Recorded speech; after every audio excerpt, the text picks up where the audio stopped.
ইহুদি জাতি। কেউ কেউ বলে মুসা আলাইহিস সালামের উম্মত, কথাটা ঠিক না। ইহুদি জাতি মুসা আলাইহিস সালাম থেকে শুরু, এই কথাটাও ঠিক না। ইব্রাহিম আলাইহিস সালামের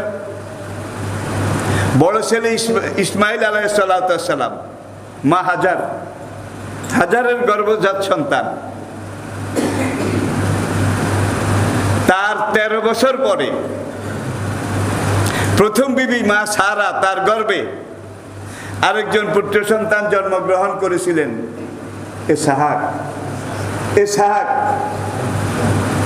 হাজারের গর্ভে প্রথম ইব্রাহিমের যেই পুত্র ইসমাইল জন্মগ্রহণ করেছিলেন, আল্লাহ পাকের নির্দেশে তাকে বাইতুল্লাহর এখানে মা এবং পুত্র সহ ইব্রাহিম আলাইহিস সালাম রেখে গিয়েছিলেন, এটা আপনারা জানেন।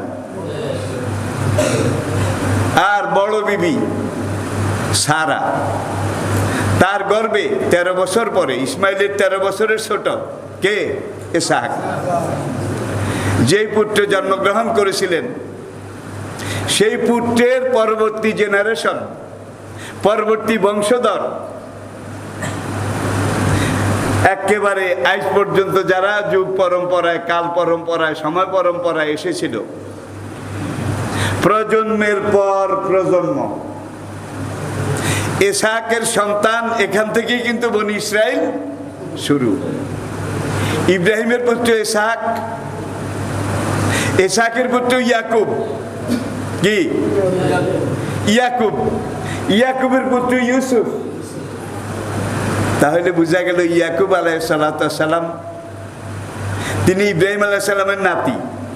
আই রিপিট, ইব্রাহিমের ছেলে ইসহাক, ইসহাকের ছেলে ইয়াকুব। তাহলে ইয়াকুব ইব্রাহিমের কি নাতি, ইয়াকুবের ছেলে ইউসুফ ইব্রাহিমের পুতি, কি প্রপৌত্র। এখান থেকে শুরু করে এই বংশে, এই লাইনে, এই জেনারেশনে দাউদ, সুলাইমান, এই থেকে শুরু করে মুসা আলাইহিস সালাম পর্যন্ত সকল আম্বিয়ায়ে কেরাম এই ইসহাকের বংশে। ইয়াকুবের আরেকটা নাম ছিল ইসরাইল। কোরআনে একটা সূরা আছে, সূরা বনি, আসেনি? সূরা বনি ইসরাইলের সন্তানগণ। তাইলে এই যে ইয়াকুবের বংশধারা, এই বংশধারাতেই পরবর্তী জেনারেশনে একজন সাইজের মানুষ ছিলেন, কিং সাইজ, রয়্যাল সাইজ, একটু সব দিক থেকে মানের। এর নাম ছিল ইয়াহুদা। কি নাম? ইয়াকুবের পরবর্তী জেনারেশনের একটা লোক ইয়াহুদা। এই ইয়াহুদার বংশে যারা জন্মগ্রহণ করেছিল পরবর্তীতে তারাই ইহুদি জাতি। আমি কি বুঝাতে পেরেছি ভাই? দুনিয়ার মধ্যে সবচেয়ে টেরাবেরা দুনিয়ার বুকে সবচাইতে ঘাড়ুয়া ছিলেন তো, ঘাড়ুয়া একরোখা বিটকে, দুনিয়ার বুকে সবচাইতে খারাপ চরিত্র, দুশ্চরিত্রের সন্তান যারা এই ইয়াহুদা বংশে জন্মগ্রহণ করেছিল তারা ইহুদি জাতি।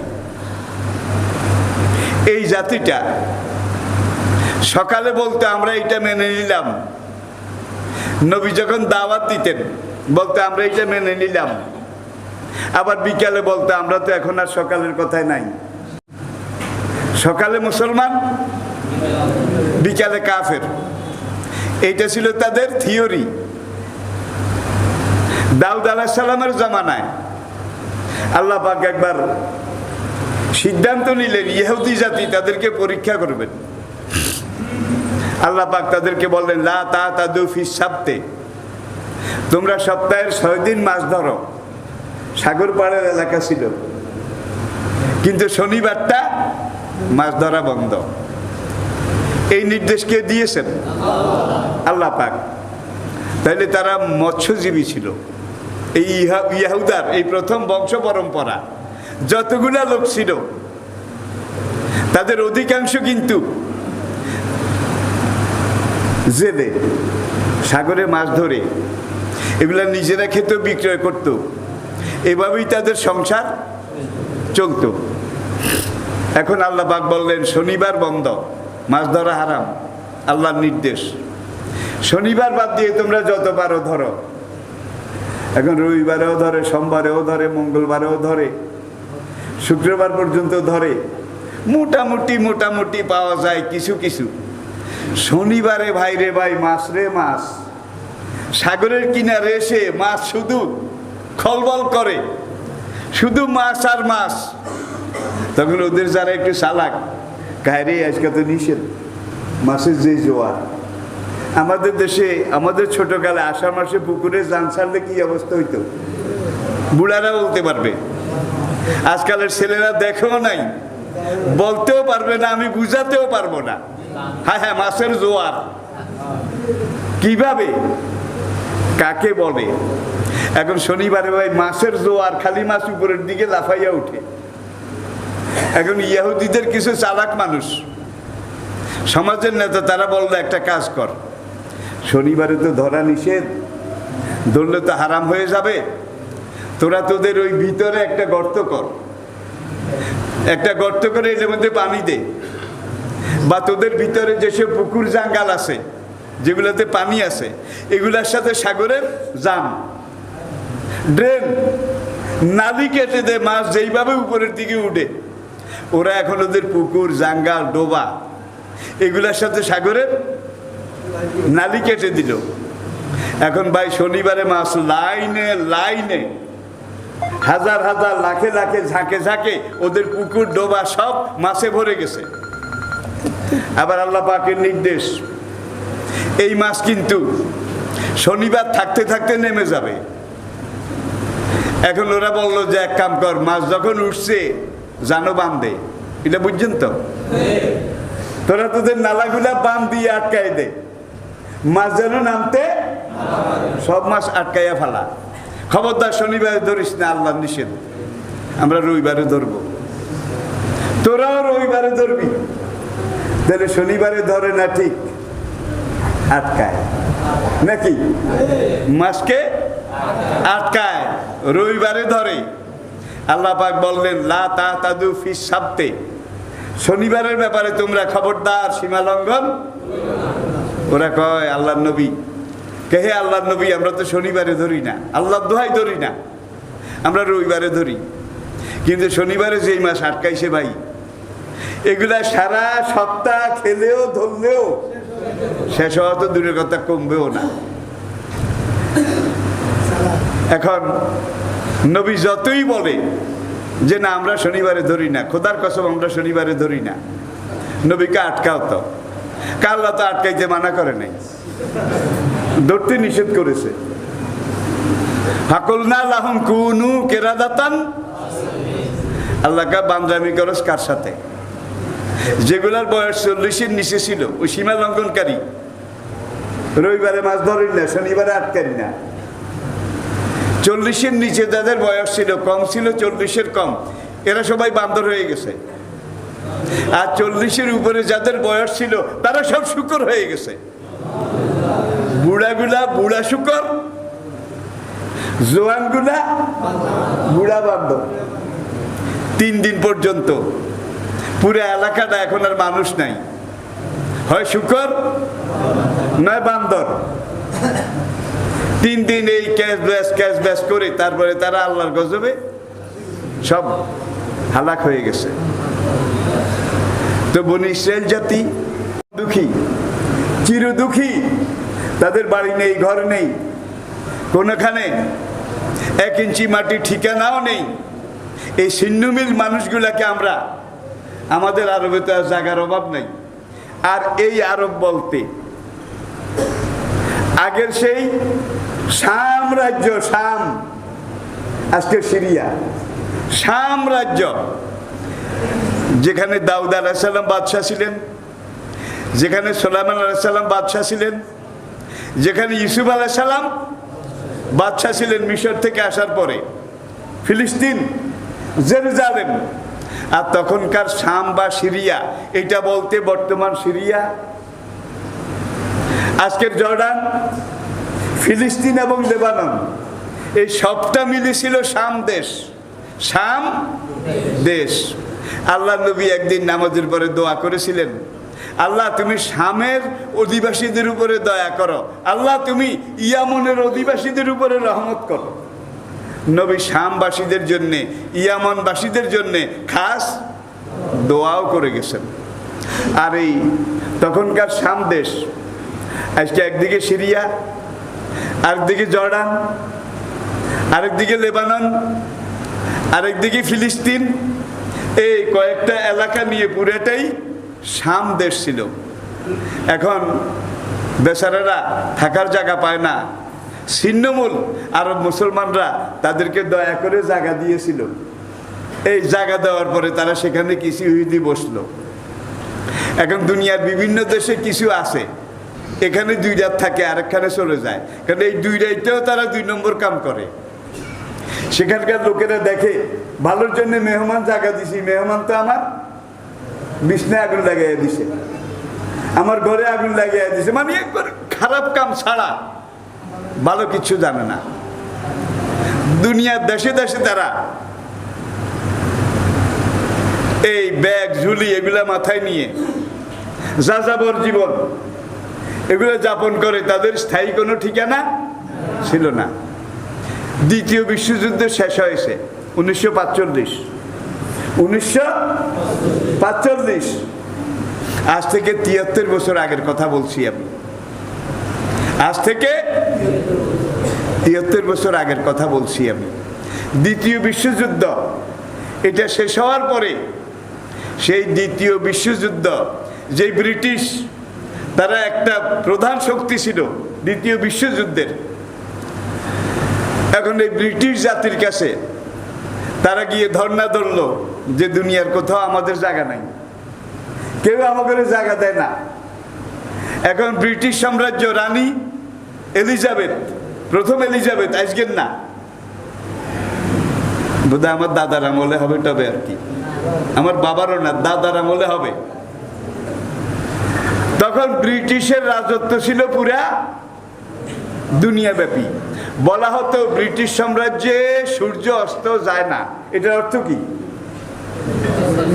দেশটা এত বড়, দেশের কোন অংশে দিন, কোন অংশে রাত, মানে যে কোনো সময় ব্রিটিশ সাম্রাজ্যে দিন এটার অস্তিত্ব থাকে, যার জন্য বলা হতো ব্রিটিশ সাম্রাজ্যে সূর্য অস্ত যায় না।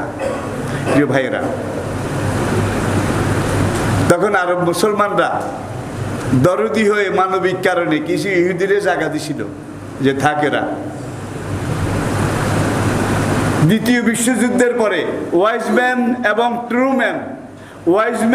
এবং ট্রুম্যান এই দুজন ব্রিটিশ এবং আমেরিকার এই বেল্টের পণ্ডিত, যুদ্ধ বিশারদ, তারা বললো একটা কাম করো, দুনিয়ার যেখানে যেই দেশে যে ইহুদি আছে বেচারারা কিল খাইতে খাইতে তাদের পিঠ এখন চ্যাপ্টা হয়ে গেছে, এক কাজ করো, এই আরবে কিছু মুসলমান ইহুদিদেরকে জায়গা দিছে, আর আরবে জায়গার অভাব নাই, এখনো কিন্তু জায়গার অভাব নাই আরবে, খালি সব খালি। এখন দুনিয়ার সব জায়গা থেকে ইহুদিদেরকে এনে জাতিসংঘের কাছে তারা সালিশ দিছে। জাতিসংঘের নেতৃত্বে আরব ভূমির একটা এলাকায় ইহুদিদেরকে একত্র করে তাদেরকে সেখানে একটা ভিন্ন দেশ, ভিন্ন রাষ্ট্র প্রতিষ্ঠা করা হোক জাতিসংঘের নেতৃত্বে। আর এটার নেতৃত্ব দিয়েছিল 2 জন ইহুদি পণ্ডিত, একজন ওয়াইজম্যান আর একজন ট্রুম্যান। এরা 2 জন মিলে আরবদের বুকের উপরে ওই যে কিছু মেহমান জায়গা দিছে না, আরো অনেক জায়গা আছে, এখান দিয়ে একটা জায়গা নির্ধারিত করে ইসরায়েল রাষ্ট্র নামে জাতিসংঘের মাধ্যমে জাতিসংঘে প্রস্তাব পাশ হলো যে একই দিনে যেদিন ইহুদি রাষ্ট্র ঘোষণা করা হবে এই উত্তর আরবের এই এলাকায়, ঠিক সেই দিন আবার উত্তর আরবের মুসলমানদের জন্য ফিলিস্তিন রাষ্ট্র ঘোষণা করতে হবে। যেদিন ইহুদি ইসরায়েল রাষ্ট্র ঘোষণা করা হবে ঠিক সেই দিন আবার কি মুসলমানদের জন্য ফিলিস্তিন রাষ্ট্র ঘোষণা করতে হবে। ঠিকই জাতিসংঘে ভোটাভুটি হলো, নির্ধারিত দিনে ইহুদি রাষ্ট্র এটার ঘোষণা দেওয়া হলো। কিন্তু ফিলিস্তিন রাষ্ট্রে এটার ঘোষণা দেওয়া হলো না। হায় হায় রে, দেখেন আমি বোধহয় বুঝাইতে পারি নাই কেমন শেয়ানাগিরি। দেখেন ইহুদি রাষ্ট্র জাতিসংঘের ভোটাভুটিতে এটা পাশ হলো, আরবের বুকে ইহুদি রাষ্ট্র এটা জন্ম লাভ করলো, কিন্তু ইহুদি রাষ্ট্র যেদিন জন্মগ্রহণ করেছে সেদিন ফিলিস্তিন রাষ্ট্র এটাও জন্মগ্রহণ করার কথা। কিন্তু ইহুদি রাষ্ট্র এটা ঠিকই জন্মগ্রহণ করলো, জাতিসংঘের ভোটাভুটিতে এটা হলো, কিন্তু ফিলিস্তিন আরব মুসলমানদের জন্য ফিলিস্তিন রাষ্ট্রের ঘোষণা দেওয়া হয় নাই। আজ দেবো কাল দেবো দিচ্ছি করছি, এটা করতে করতে কাশ্মীরের অবস্থাও ঠিক। কাশ্মীরেও সে 1948 একই বছর জাতিসংঘে প্রস্তাব পাশ হলো, কাশ্মীরে মুসলমান সংখ্যায় বেশি, সুতরাং কাশ্মীরের মুসলমানরা ভোট দিয়ে জাতিসংঘের নেতৃত্বে কাশ্মীরে ভোট হবে। সেই ভোটের মাধ্যমে কাশ্মীরের মুসলমানরা যদি পাকিস্তানে যেতে চায় তাহলে তারা যেতে পারবে, তারা যদি ভারতের সাথে যোগ দিতে চায় যোগ দিতে পারবে।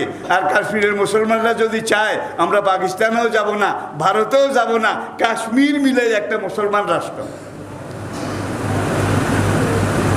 কিন্তু কাশ্মীরেও আজ পর্যন্ত গণভোট হলো না, কাশ্মীরেও আজ পর্যন্ত গণভোট হলো না। এখানে কাশ্মীরিরা শুধু মার খাচ্ছে, আর চরম মার। রিফিউজি জায়গা দিয়ে এখন গৃহস্থ রিফিউজি হয়ে গেছে, স্বর্ণ ছাড়া হয়ে গেছে। এবার গত জুমাতুল বেদা, হ্যাঁ গত জুমার আগের জুমা, গত জুমা তো ঈদ ছিল, তার আগের জুমাতুল বেদার দিনে বাইতুল মাকদাসে আল্লাহু আকবার 90,000 মুসলমান তারাবি নামাজে, জুমাতুল বেদা এই দিনে তারাবি নামাজের জন্য একত্র হয়েছিল। ইহুদি পুলিশ, ইহুদি লোকজন তারা এসে বাধা দিল।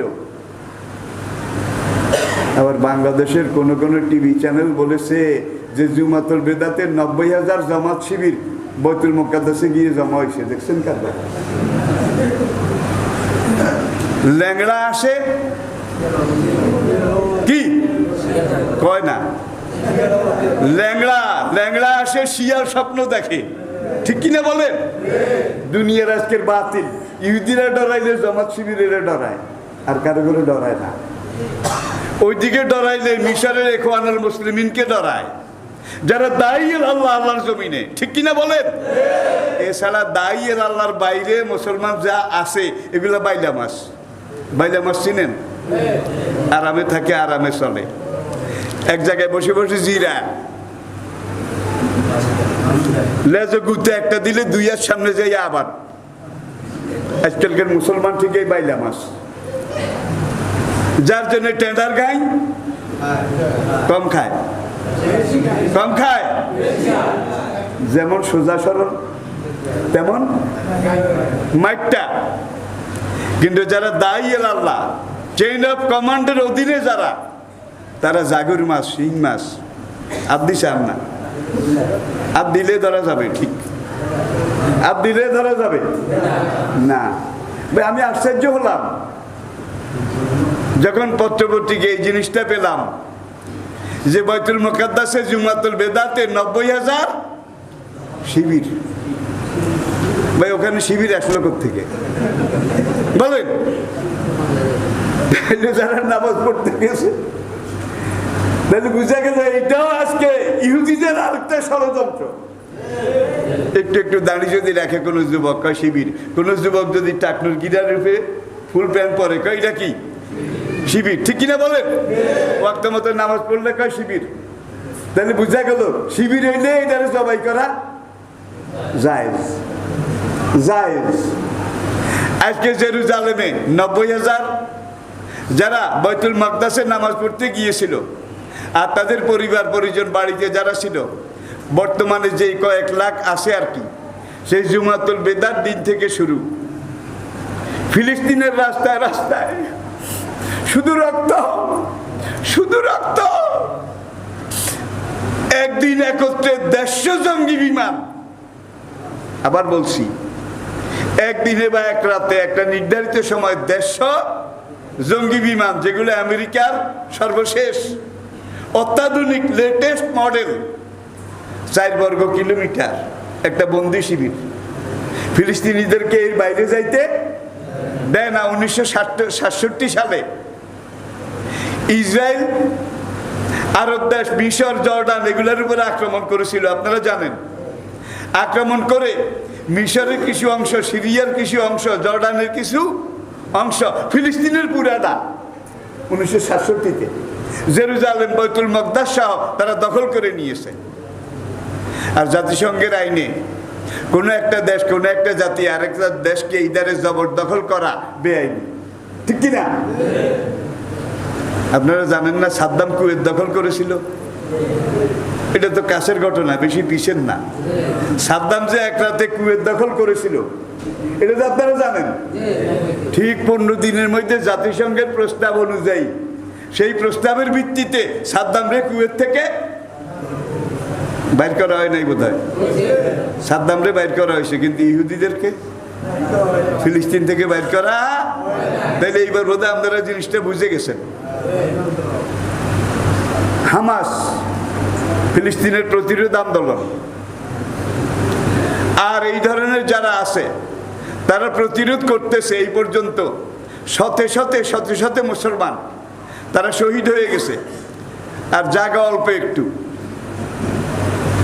যেদিন ইহুদিদেরকে যে এলাকা নিয়ে জাতিসংঘ প্রস্তাবের মাধ্যমে ইসরায়েল রাষ্ট্র ঘোষণা দেওয়া হয়েছিল, সেদিন আরবদের ভূমি ছিল 92%, আর এদেরকে দেওয়া হয়েছে 8%। কাদেরকে?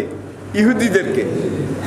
আর আজকে 73 বছর পরে ফিলিস্তিনের খবর নিলে আপনারা জানবেন, জাতিসংঘের হিসাব অনুযায়ী পুরা এই আরব ভূমি, পূর্ব আরব, ফিলিস্তিন, জেরুজালেম, বেথেলহাম, পশ্চিম তীর, ওয়েস্ট ব্যাংক, সিনাই উপত্যকা, ফোরাত নদী থেকে শুরু করে একেবারে সিরিয়ার প্রান্ত পর্যন্ত এই বিশাল আরব এলাকা যেটা, এটা পুরো এখন ইহুদিদের দখলে। আর ইসরায়েলি যারা কিছু ইহুদিদেরকে জায়গা দিয়েছিল, আর এদেরকে কেন্দ্র করে ইহুদি রাষ্ট্র জাতিসংঘ ঘোষণা করেছিল, 73 বছর চলে গেল। আর এই যে আক্রমণ করলো, গত সপ্তাহে জাতিসংঘের জরুরি মিটিং হলো। সেই মিটিংয়ে আমেরিকার প্রেসিডেন্ট জো বাইডেন বলেছিলেন যে ইসরায়েলের আত্মরক্ষা করার অধিকার আছে, ইসরায়েলের আত্মরক্ষা করার অধিকার আছে। তাইলে ইসরায়েলের যত অস্ত্র, যত সমরাস্ত্র অত্যাধুনিক, এগুলো আমেরিকা দিতেছে, ব্রিটেন দিতেছে, ফ্রান্স দিতেছে, কিন্তু মুসলমানরা কে দেয়? কি নিজেদের বানায় না? ওই যে ওই গোলাহিনী ঈদের সময় মেজর কাঁদি টালি দিয়ে কি বানায় না, ঠিক এই টাইপে এখানে হামাস তারা এই ধরনের কিছু বানাইয়া টানাইয়া, ওই যেটারে কয় আর কি কাঁদ করি নেয় 15 কেজি ওজন ক্ষেপণাস্ত্র, নিজের বানাই না। এগুলা ছাড়া মুসলমানদেরকে আর কেউ কিছু দেয় না, দিতে পারেও না, দিতে চাইলেও। কারণ তারা এখন একটা ক্যাম্পের মধ্যে ইহুদিদের পরিবেষ্টন। আর হামাসের যে একটা ওই যে পাতাল সড়ক ছিল, আন্ডারগ্রাউন্ড, সেটাকেও ধ্বংস করে মেসাকার করে ফেলেছে। বহুতল ভবনগুলা সব ভেঙে ফেলেছে। একত্রে যদি 150 জঙ্গি বিমান এসে বোম্বিং শুরু করে, সেখানে কি থাকে বলেন? কোনো হাসপাতাল নাই, কোনো মার্কেট নাই, কোনো আবাসিক এলাকা নেই, সব মেসাকার করে ফেলেছে। আজকে ফিলিস্তিনের রাস্তায় রাস্তায় মুসলমানগুলা কাঁপতেছে। বাংলাদেশের প্রধানমন্ত্রী, আমাদের প্রধানমন্ত্রী আলহামদুলিল্লাহ তিনি কথা বলেছেন, মুখ খুলেছেন। মুসলমানের এটাই তো বৈশিষ্ট্য। আমাদের প্রধানমন্ত্রী খুব জোরালো ভাষায় ইসরায়েলিদের এই আগ্রাসন, এই নির্যাতন, এটার প্রতিবাদ করেছেন। আমাদের মন্ত্রী, মিনিস্টার, রাজনৈতিক যারা দায়িত্বশীল তারা প্রতিবাদ করেছে। সবচেয়ে বেশি প্রতিবাদ করেছে ইরান, পাকিস্তান এবং তুরস্ক। ইরান, পাকিস্তান এবং তুরস্ক। কিন্তু ওখানে যদি কিছু ওষুধ পাঠান, তাহলেও কিন্তু ইহুদিদের ওই জেলখানায় পাঠাইলে যেরকম আগে কারাতে যাবে, জেল পুলিশের হাতে, জেল পুলিশ ইচ্ছা করলে কয়েকদিনই দিতেও পারে, আবার কি ঠিক কোনো ওষুধ পাঠাইলেও এরকম, কোনো সাহায্য ত্রাণ পাঠাইলেও এরকম। আলহামদুলিল্লাহ। তারপরেও বর্তমান মুসলিম বিশ্বে একটা দেশ, একটা রাষ্ট্রনায়ক আছে মুসলমানদের, এরদোগান। এরদোগান তুরস্কের প্রেসিডেন্ট। আল্লাহ পাক তাকে তন্দুরুস্তি হায়াতে তাইয়্যিবা দান করুন। মিশরে ছিল মুসরি, তাকে শেষ করে ফেলেছে। এরদোগানকে কতদিন থাকে আমরা বলতে পারি না, যে কোনো সময়, যে কোনো সময়। আর ইরান যদি মধ্যপ্রাচ্যের মুসলমানদেরকে সাহায্য না করত, মধ্যপ্রাচ্যের, তাহলে অনেক আগে কিন্তু ইহুদিরা পুরো মধ্যপ্রাচ্য, সৌদি আরব, এই দুবাই টুবাই সব খাইয়া হারাইত।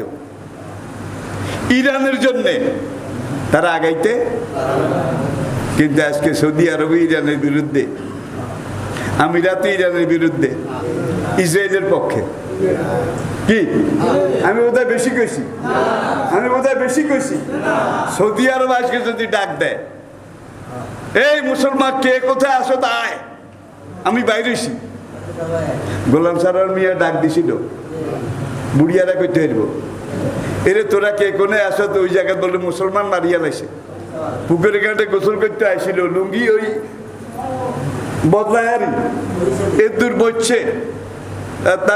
তার কাছে গিয়ে কেউ খবর দিছে যে কোনখানে কোন মুসলমান এটা মারিয়া লাইছে। কয় তোরা আয়রে, এ আয়রে কইছে। আর ভাই এই গাজীপুর বদরুরের জন্য এই যে লুকু হাডারি টাডারি, তারা সব গোলাম সারোয়ারের লাডিয়ালা ছিল, ঠিক কিনা? আনন্দীপুর গাজীপুরেরা গোলাম সারোয়ারের লাডিয়ালা ছিল। হ্যাঁ আয়রে বস। কিন্তু সৌদি আরব যদি আজকে কইতো হ্যাঁ আয়রে, পুরা দুনিয়া ঝাঁপাইয়া পড়তো, ঠিক কিনা বলেন? পুরা দুনিয়া ঝাঁপাইয়া পড়তো। তাহলে আমরা তাদেরকে অস্ত্র শস্ত্র দিতে পারি না, কোনো ত্রাণও পাঠাইতে পারি না। আলহামদুলিল্লাহ, এত ক্রাইসিস, এত কিছুর মধ্যে একটা ভালো খবর আছে, সেটা হলো আমাদের কেন্দ্র, চেইন অফ কমান্ড, এত প্রতিরোধ, এত কিছুর মধ্যেও ঢাকার যেই ফিলিস্তিন দূতাবাস তার সাথে যোগাযোগ করেছে। আমার কেন্দ্র বুঝছেন তো, আমি না জায়েজ দল যেটা করি আর কারো কারো দৃষ্টিতে না জায়েজ। হুজুর বুড়ো হয়েছে কিন্তু এই শিবির, আমি বলে শিবির, দেখছেন নি কেন? আমি বলে শিবির, বুড়ো হইলে কি এই শিবির। ভাই আজকে হামাস যদি না থাকতো, প্রতিরোধ আন্দোলন যদি না থাকতো, মিশরে ইখওয়ান না থাকতো, আরব ভূমিতে আজকে যদি এই ধরনের একটা প্রতিরোধ কিছু ব্যবস্থা মানুষ না থাকতো, অনেক আগে ইহুদিরা সব খাইয়া ফেলাইতো কিন্তু, ঠিক কিনা বলেন? তবে আলহামদুলিল্লাহ, আপনি আমার দিকে পারেন ব্রাশ ফায়ার, আমি আপনার দিকে ইন্ডা মেলাই। এখন ফিলিস্তিনটা ইন্ডা মেলাই, এত রক্ত, এত শহীদ, এত লাশ, এত কিছুর ভিতর দিয়ে তারা টিকে আছে। আমেরিকার প্রেসিডেন্ট জো বাইডেন যে এক সপ্তাহ আগে বলেছে ইসরায়েলের বাঁচার অধিকার আছে, এটা অর্থ কি? মারো মারো। 2 দিন আগে বাইডেন কইছে না তোমরা যুদ্ধবিরতি করো, তাহলে কিল্লাই কইছে হামাসে ওই ইন্ডা মেলাই মাথা যেগুন বড় হেরুম কিছু মাথা মারিয়া লাইছে। ইসরায়েলি সেনাবাহিনীর, ইসরায়েলের জঙ্গি বিমানবন্দর, এগুলা এমন জায়গায় ইন্ডা মেলাই ঘায়ল করি হালাইছে। এখন জো বাইডেন হলো ইসরায়েলের বড় মুরব্বী, আমেরিকা। এর অন্যান্য মুসলিম রাষ্ট্রগুলো তারা কয় না আর যুদ্ধের দরকার নাই, কারণ তারা বুঝে এর দোকানও তৈরি হইতে আছে, পাকিস্তানও, ইমরান খানও তৈরি হইতে আছে। আর তুরস্কে, পাকিস্তানে এমন এমন সেনাবাহিনী, এমন এমন এলাকা আছে, কোনো জায়গায় মুসলমান এলাকায় যুদ্ধ শুরু হইলে সেখানকার সেনাবাহিনী এগুলার ঠ্যাঙের মধ্যে লোহার শিকল লাগাই তালা দি বাঁধি থন লাগে, আর নইলে এগুলো কন্ট্রোল করুন। এরকম সেনাবাহিনী মুসলমানদের আছে, অন্য কারো নেই, বিশ্বাস করেননি। এরকম সেনাবাহিনী তুরস্কেরও আছে, পাকিস্তানেরও আছে। তাদেরকে কোনো জায়গায় যুদ্ধ শুরু হইলে আর ক্যান্টনমেন্টের হাইকমান্ড কন্ট্রোল করতে পারে না, তখন ওদের ঠ্যাঙের মধ্যে শিকল বাঁধি তালা দিত হয়, কেন কমান্ড টমান বাঁধবে না, ধর রে। আল্লাহর রহমতে এই ধরনের সেনাবাহিনী মুসলমানদের মধ্যে আছে, আমাদের মধ্যে আছে, আমাদের সমাজে আছে, আমাদের ছেলেরা আছে, আমাদের যুবকরা আছে। প্রয়োজনে আমরা জীবন দেব আমাদের আরো বাইদের জন্য। যেখানে লক্ষ লক্ষ আমার রক্ত ঝরেছে, যেই ফিলিস্তিনে, যেই বাইতুল মাকদাসে, যেই জেরুজালেমে, সেখানে আজকে রক্তের দরিয়া বয়ে যাচ্ছে। এই অবস্থাতে আমরা তো বড় কিছু, বেশি কিছু এটা করতে পারছি না, পারবো না। কি অস্ত্র পাঠাইতে পারবেন? ওষুধ পাঠাইতে পারবেন? তবে আলহামদুলিল্লাহ আমরা ফিলিস্তিন দূতাবাসের সাথে এমনভাবে একটা যোগাযোগ করে ওই হের বার করেন, বুঝলেন তো, যে লাইনি গেদি দিলে ফিলিস্তিনের এই আহত, ক্ষত বিক্ষত, রক্তঝরা মুসলমানদের হাতে এটা পৌঁছানোর একটা লাইন আলহামদুলিল্লাহ এটা পাওয়া গেছে। এটা আপনারা পত্রপত্রিকা যারা পড়েছেন আপনারাও জানেন। এই লাইনে আমরা এখন কোনো ওষুধ পাঠাইতে পারবো না, কোনো হাতিয়ার অস্ত্র পাঠাইতে পারবো না, কোনো সেনাবাহিনীর লোকও পাঠাইতে পারবো না, কিন্তু তাদের বাঁচার জন্যে এই সময় স্যালাইন আর তাদের কোরামিন, জরুরি চিকিৎসা, বেঁচে থাকার মতো কিছু সহযোগিতা করা দরকার। আসেনি? জোরে কোন আসেনি? এখন তো ফরজ সবাই গিয়ে ঝাঁপিয়ে পড়া, কিন্তু আমরা পড়তে পারি না সৌদি আরবের কারণে, আমরা পারি না আমিরাতের কারণে। ঠিক কিনা বলেন?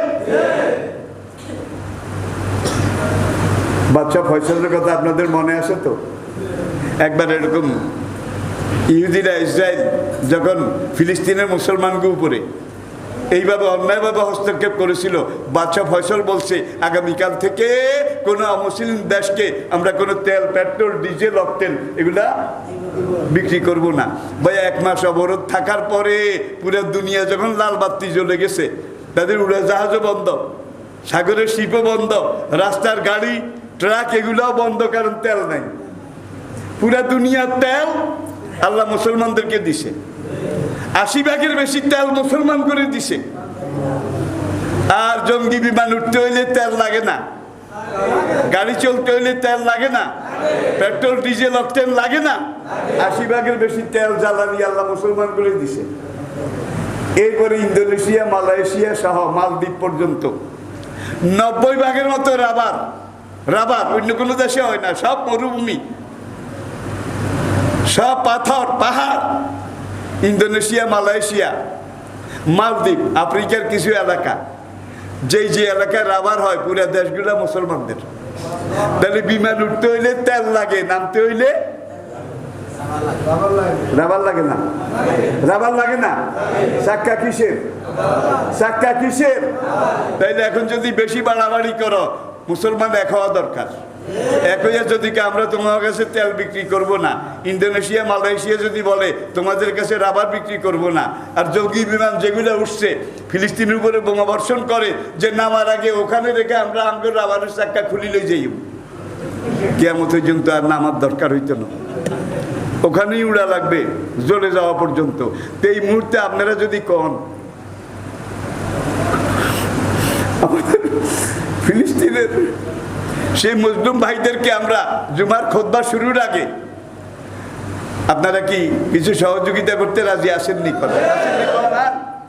উজাড় করে যে যা পারেন, যত বেশি পারেন। মনে করবেন আমার ভাইয়েরা তবুকের মাঠে আসে, আমার মুসলিম ভাইয়েরা বদরের ময়দানে ক্ষত বিক্ষত, তাদের রক্তে আল্লাহর জমিন ভিজে যাচ্ছে।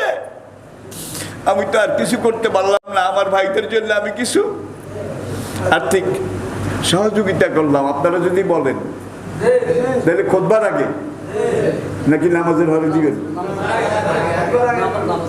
নামাজের পরে।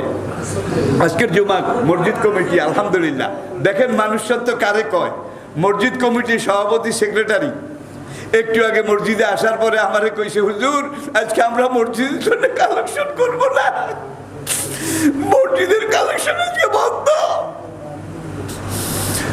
এইটা ওই ফিলিস্তিনি ভাইদের জন্য এক কালেকশনে আপনারা সারাইয়া দেন। দেখছেন নি? এটা করে আমি হিয়াই দিছি নিয়ে আমি হিয়াই দিছি নি এই কথা।